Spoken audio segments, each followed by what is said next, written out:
Il y a plus d'une centaine d'années, un poète américain a mis en vers une parabole ancienne. Voici la première strophe du poème.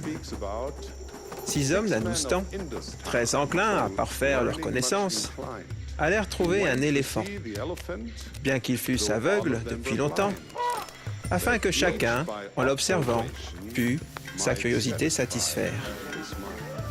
Dans le poème, chacun des 6 voyageurs tient une partie différente de l'animal et décrit aux autres ce qu'il a découvert. L'un des hommes trouve une patte de l'éléphant et la décrit comme étant ronde et rugueuse comme un arbre. Un autre touche l'une des défenses et décrit l'éléphant comme une lance. Le troisième attrape la queue et soutient qu'un éléphant est comme une corde.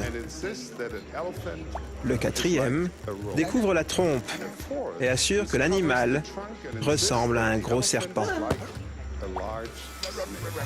Chacun décrit une vérité. Et comme il tient sa vérité de l'expérience personnelle, chacun maintient qu'il sait ce qu'il sait. Le poème se termine comme ceci. Ainsi, ces hommes d'un 12 temps parlèrent haut et fort, chacun faisant valoir son opinion, avec beaucoup d'acharnement. Chacun avait en partie raison, mais tous avaient tort. Rendre un jugement en se basant sur une partie de la vérité et en l'appliquant à l'ensemble semble absurde ou même incroyable. D'un autre côté, n'avons-nous jamais raisonné de la sorte? Nous avons tant d'exemples de vérités que l'humanité tenait pour certaines et qui depuis se sont révélées fausses. Par exemple, en dépit d'un consensus écrasant d'une autre époque, la Terre n'est pas plate. Les étoiles ne gravitent pas autour de la Terre. Et bien sûr, l'homme peut voler et même franchir le mur du son.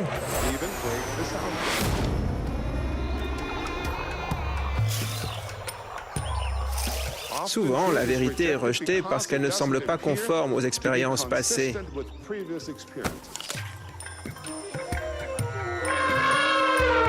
Ce qu'il faut savoir sur la vérité, c'est qu'elle existe au-delà de la croyance.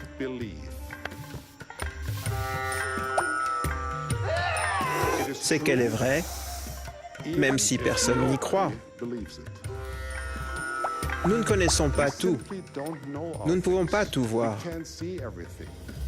Étant donné que nous voyons les choses à travers un miroir obscur, nous devons croire le Seigneur qui, lui, voit tout clairement. Il existe une source de vérité qui est complète, correcte et incorruptible. Cette source, c'est notre Père céleste, infiniment sage et omniscient. Il connaît la vérité telle qu'elle était, telle qu'elle est et telle qu'elle sera. Notre Père céleste aimant nous offre sa vérité, à nous, ses enfants mortels. Quelle est cette vérité? C'est l'évangile de Jésus-Christ. Jésus-Christ est le chemin, la vérité et la vie. Si vous acceptez la responsabilité de rechercher la vérité avec l'esprit ouvert et le cœur humble, vous deviendrez plus tolérant envers les autres, plus prompt à écouter, mieux préparé à comprendre, plus enclin à construire plutôt qu'à détruire, et plus désireux d'aller où Dieu veut que vous alliez. Je prie pour que vous recherchiez constamment et avidement la vérité, que vous vous abreuviez à la source de toute vérité, dont les eaux sont pures et douces, une source d'eau qui jaillira jusque dans la vie éternelle.